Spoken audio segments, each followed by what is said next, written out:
بسم اللہ الرحمن الرحیم۔ السلام علیکم۔ روزانہ واقعات سننے کے لیے اس چینل کو سبسکرائب کریں۔ حضرت شیخ سعدی فرماتے ہیں کہ ایک گدھ چیل کے سامنے بولا کہ مجھ سے زیادہ دوربین کوئی نہیں ہوگا۔ چیل بولی کہ اتنی زیادہ شوخی اچھی نہیں ہوتی، آج جنگل کے اطراف میں تجھے کیا دکھتا ہے؟ حضرت سعدی فرماتے ہیں کہ ایک دن کے فیصلے سے گدھ نے اوپر سے نیچے نظر دوڑائی اور چیل سے بولا کہ اگر تجھے یقین آ جائے تو میں نے دیکھا ہے کہ گیہوں کا ایک دانہ زمین پر پڑا ہے۔ چیل کو تعجب کی وجہ سے یقین نہ آیا، انہوں نے سر اونچائی سے نشیب کی طرف کر دیا۔ جب گدھ دانہ کے قریب پہنچا اس پر لمبائی قید چمٹ گئی، وہ شکاری کے بچھائے ہوئے پھندے میں بری طرح پھنس گیا اور وہ یہ نہ سمجھا کہ اس دانے کے کھانے سے زمانہ اس کی گردن میں جال ڈال دے گا۔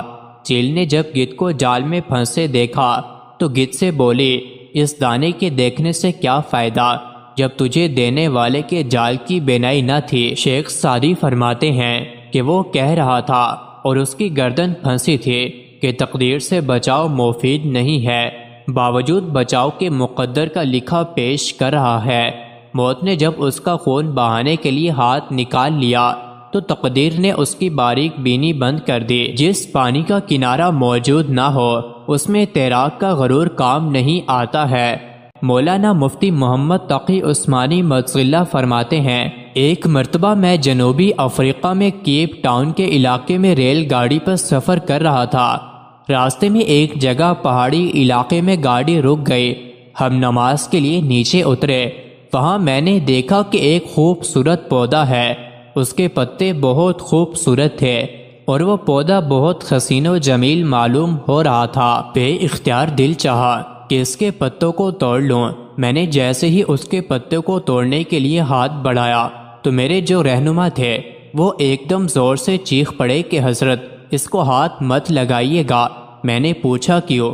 انہوں نے بتایا یہ بہت زہریلی جھاڑی ہے، اس کے پتے دیکھنے میں تو بہت خوشنما ہیں لیکن اتنے زہریلے ہیں کہ اس کے چھونے سے انسان کے جسم میں زہر چڑھ جاتا ہے، اور جس طرح بچھو کے ڈسنے سے زہر کی لہریں اڑتی ہیں اسی طرح اس کے چھونے سے بھی جسم میں اڑتی ہیں۔ میں نے کہا کہ اللہ کا شکر ہے کہ میں نے ہاتھ نہیں لگایا اور پہلے سے معلوم ہو گیا کہ یہ تو بڑی خطرناک چیز ہے، دیکھنے میں بڑی خوبصورت ہے۔